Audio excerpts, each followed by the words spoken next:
So, Julius Malema is an opposition leader in South Africa, and as I tell you, it is not a South African problem. Any African country having a problem should affect the whole continent. We should come together for an African unity. And here is why I'm saying the opposition leader is very, very important in any African nation. Income and global reputation is tarnished as visitors face the grim reality of a country unable to provide basic utility services. These are the damages of load shedding that they are trying to cover with lies. The country is facing an unemployment crisis that is now a matter of national security. As people return to their places of work after holidays, there are more than 11.7 million people who are willing, able and ready to make a living for themselves but are excluded from the economy. These are unemployed, dejected and forgotten people who should be contributing meaningfully to the economy to feed their families. What is even more scary is that we have more than 70% of people between the age of 15 and 34 years of age who cannot find employment, being forced into a life of crime and illegal substance abuse. These are young people condemned to a hell of unemployment, as Cyril Ramaphosa made it clear that it is not the intention or obligation of the ANC government to create jobs.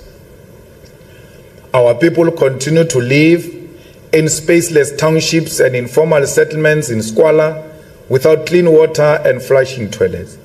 When we revived the cry for land to build houses, build schools, churches, factories and farms, this cry was once more hijacked.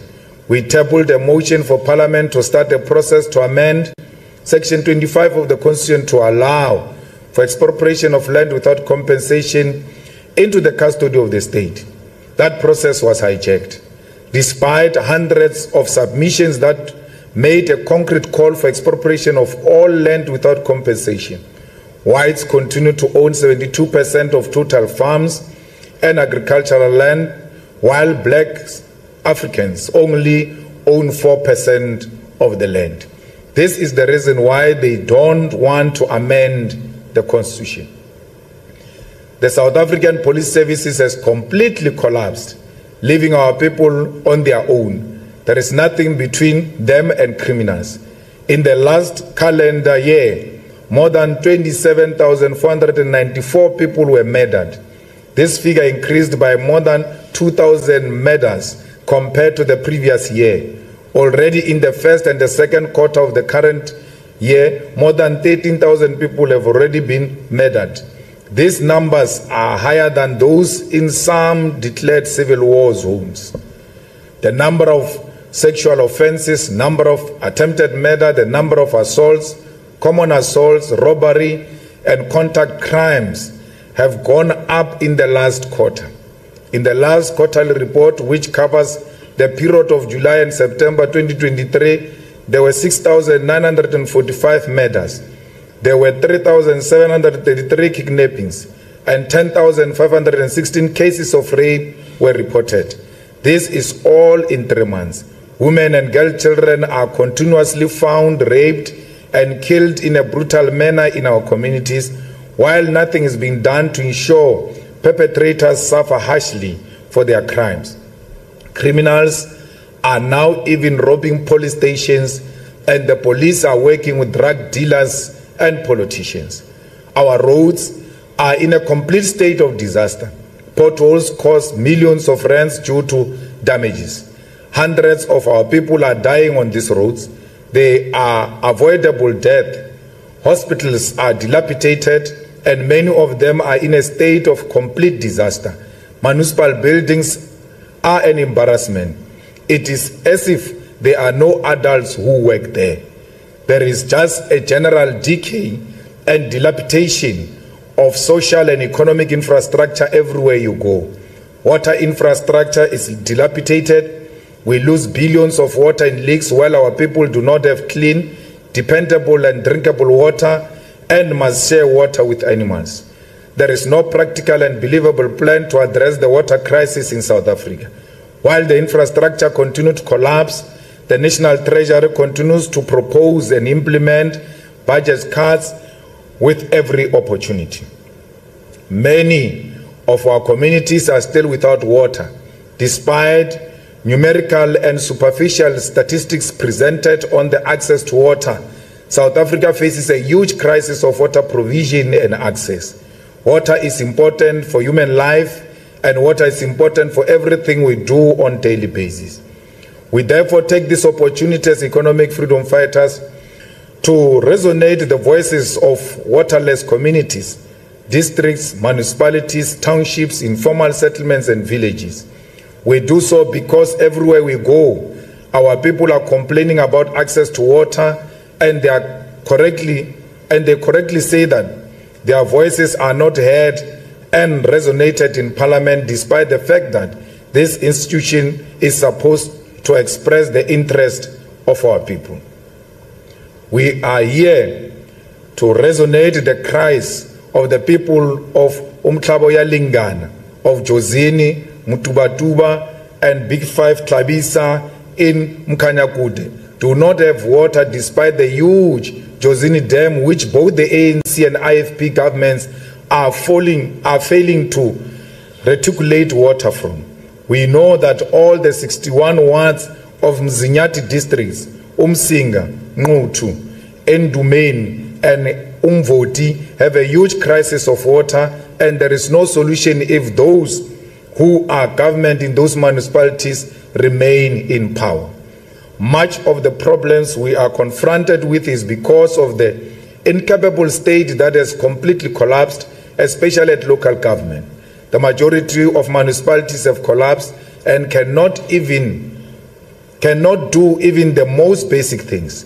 Many of the municipalities cannot fix sewer spillage, cannot collect refuse, cannot cut grass, cannot fix potholes, and all they remain is to pay for salaries.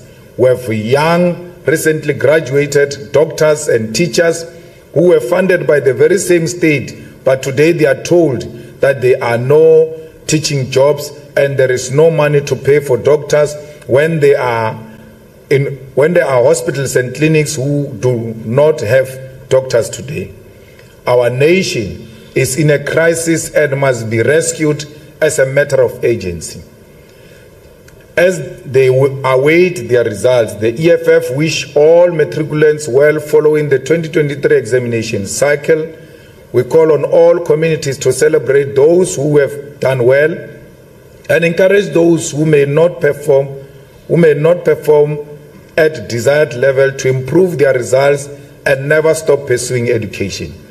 A negative outcome in matric result is not a death sentence, but an opportunity to further emphasize the importance of applying yourself when it comes to education.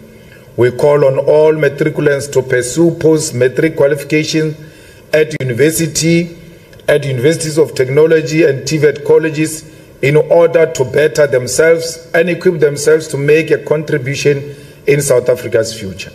The EFF Student Command will once again embark on the Sizofunda Ngenkani campaign and ensure that across all institutions of higher learning, no student is denied access to education due to lack of affordability.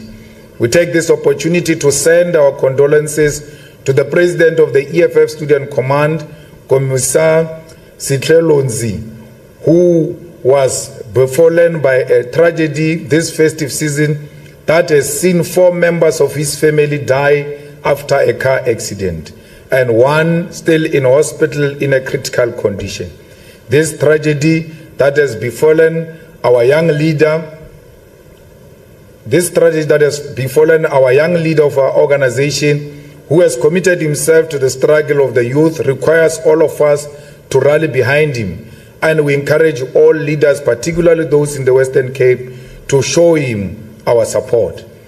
As the EFF Student Command embarks on the Zofunda Ngenkani campaign, the dire state of the National Student Financial Aid Scheme, NSFAS, demands a radical youth that will fight tirelessly for the doors of learning to be opened for all.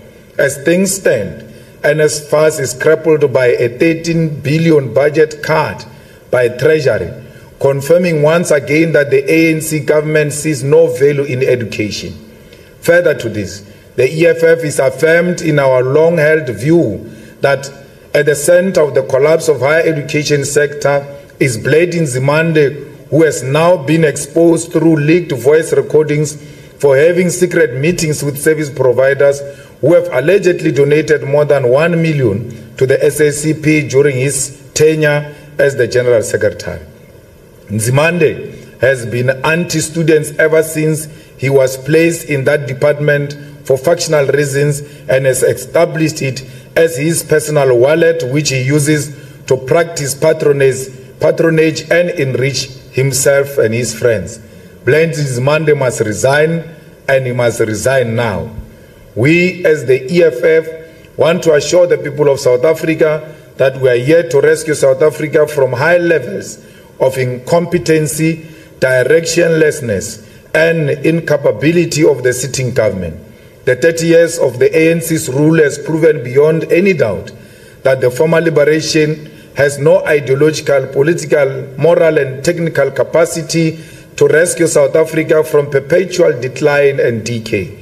We remain as the only organization that in our 10 years of existence have demonstrated true commitment to finding permanent solutions to the crisis confronting our country.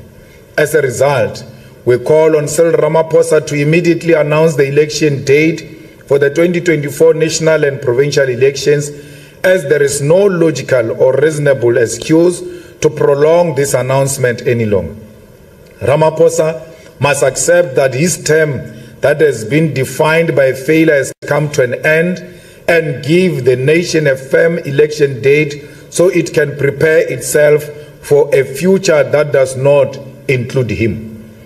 On the 3rd and the 4th of February 2024, the Independent Electoral Commission, IEC, will hold its second voter registration weekend, and the EFF encourages all unregistered South Africans to register to vote, and for those who have voted before to check if they still appear on the voters' roll.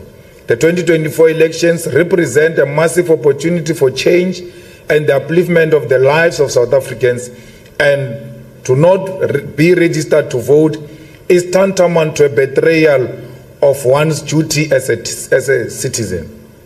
The youth must rise to the challenge and prove all those who say they are not interested in politics wrong by coming out and register to vote, just like they did in the first voter registration weekend. The option to register online remains open until the proclamation of the election date is made. So voter registration is in fact open every day. All South Africans are encouraged to visit the IEC website, check their voting status, and for those who are not registered, you can register to vote online. We will, on the 10th of February 2024, unveil a detailed Ready to Govern program, which is our manifesto for the 2024 elections. Like all our previous manifestos, our 2024 manifesto is not a document of promises, but real and realizable commitments. We do not make empty promises in the EFF. We make solid, sound, and scientifically proven and based commitments. That's who we are, and that's what we represent. We will reveal on the 10th of February that we are the only organization that has a tangible plan to end load shedding and bring back stability of electricity supply in South Africa. We are the only organization that will reveal the fact that we will prioritize water provision to all our communities. We are the only organization with a concrete plan for land redistribution to all our people. We are the only organization that will bring jobs to our people. We are the organization that will bring free, quality education, healthcare, and sanitation for all.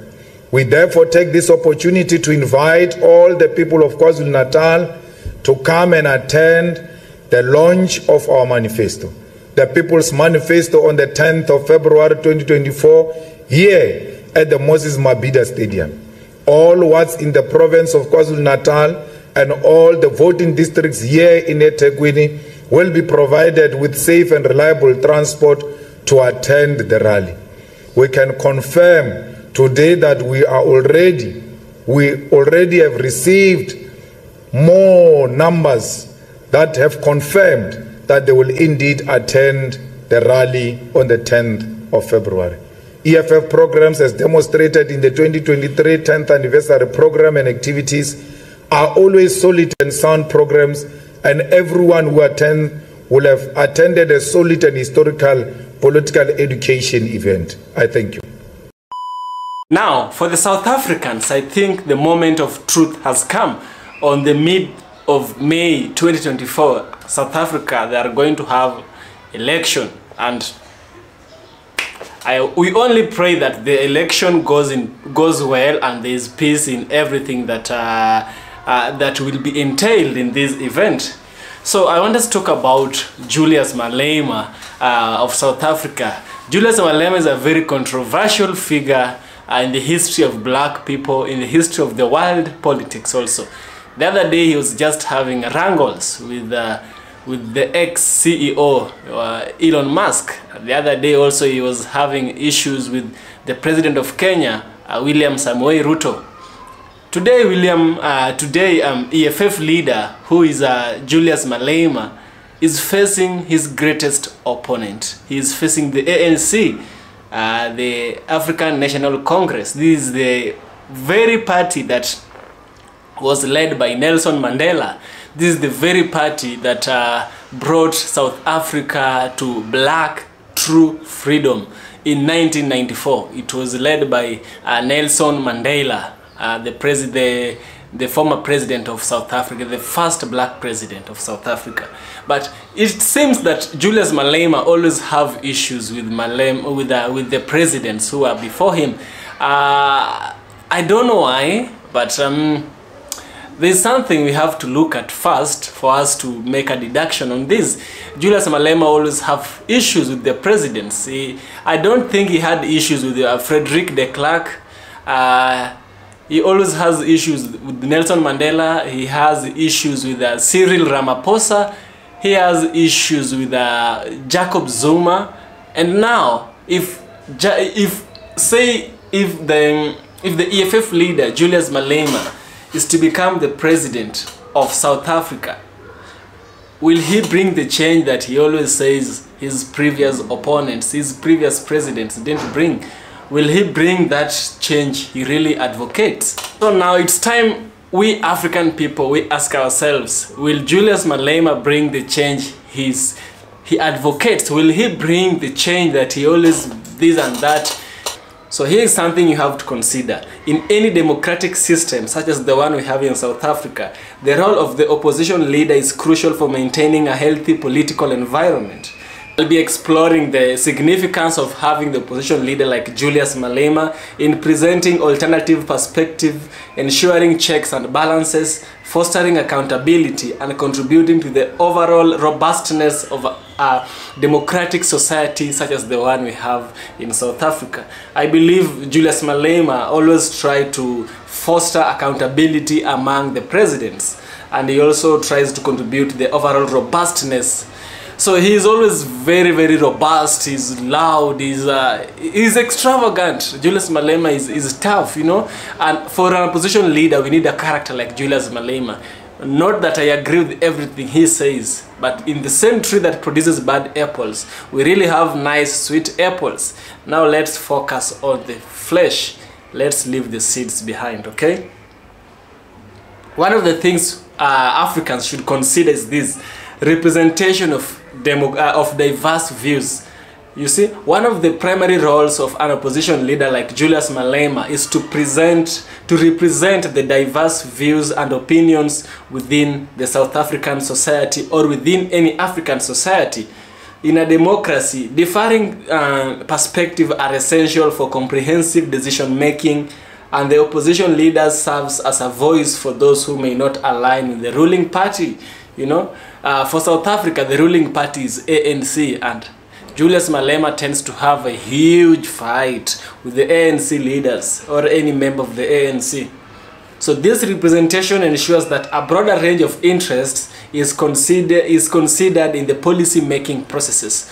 The opposition leader like Julius Malema, and why he is very, very important in South African politics, it's to ensure that those people who don't align with the ruling party, for instance ANC in South Africa, their views are able to be heard, people are able to listen to them.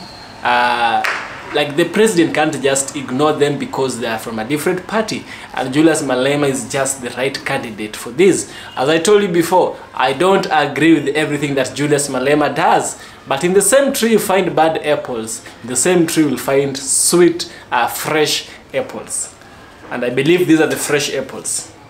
So the first one was the representation of diverse views. The second one, which I'm thinking the opposition leader like Julius Malema is important, is checks and balances. You know, the opposition leader plays a key role in providing checks and balances within the political system. Julius Malema, for instance, scrutinizes government policies and action. The opposition helps prevent the abuse of power and ensures that decisions are thoroughly examined. You know, this dynamic helps maintain a healthy balance of power, you know, preventing any single entity from dominating the political landscape, and checks and balances. A president has to be accountable. He has to be held responsible. You've seen those videos where Julius Malema was questioning Jacob Zuma, where is the money that he took away from the citizens. There is this specific money in South Africa. I think it is money allocated for the retiring people. It turns out Jacob Zuma allegedly, as per the words of Julius Malema, he took the money and spent it in a way that was not correct. So Julius Malema stands up and questions him. When are you going to pay the money, and what methods are you going to pay the money? And this is what I'm saying. Checks and balances have to be met. A president cannot have a full authoritarian power when we have the opposition leader. The opposition leader ensures checks and balances. So for those who are angry about Julius Malema, it's time you understand he is giving more good than the bad that we think he might be giving also. So fostering accountability is the third one, which is also similar to checks and balances, but here is the difference.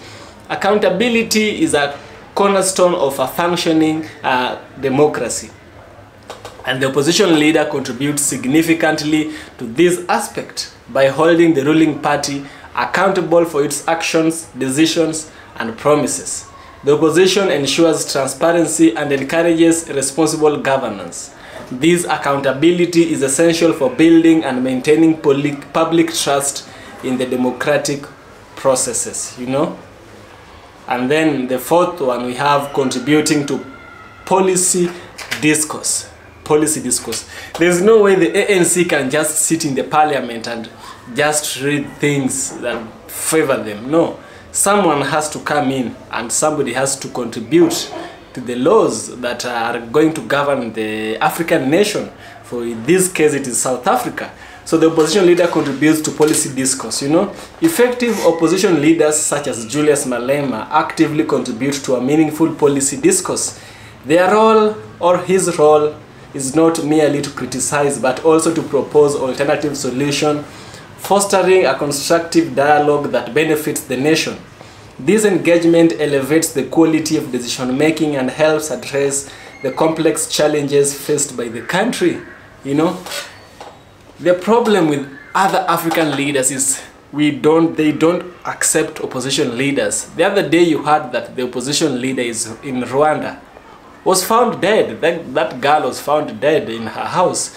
There are times she was arrested by the police because she was not in full agreement with what the president of Rwanda, Paul Kagame, was saying. But it is the role of the opposition leader. The opposition leader must always be there. There are some people who will not agree fully with what the ruling party says. Even here in Kenya, we have opposition leaders, you know. They don't fully agree with what the President William Ruto says.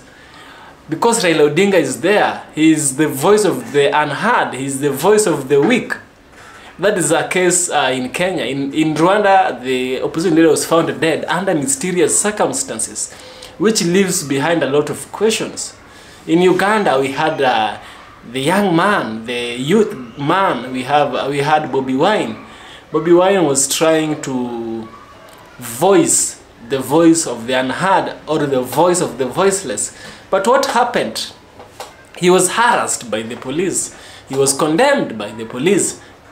You see, African leaders are trying to cling into power.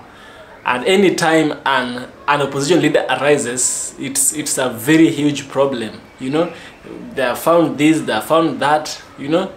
It's time Africans, we embrace we embrace the policy of allowing this opposition leader to exist, because the constitution allows them to coexist with people. We can't have a full authoritarian governance. If the government or the country is a democratic country, if it is a democratic country, it should allow for the coexistence of opposition leaders. They have to exist. Malema has to exist. The opposition leaders in Africa have to exist. That girl had to exist. Bobi Wine has to exist. There are so many. I can't name them all, but they have to exist. It's not that they are oppressing no one. They're not oppressing anyone. Actually, they're doing it for your own good. So without further ado, let's have a conclusion to this video. This is to conclude.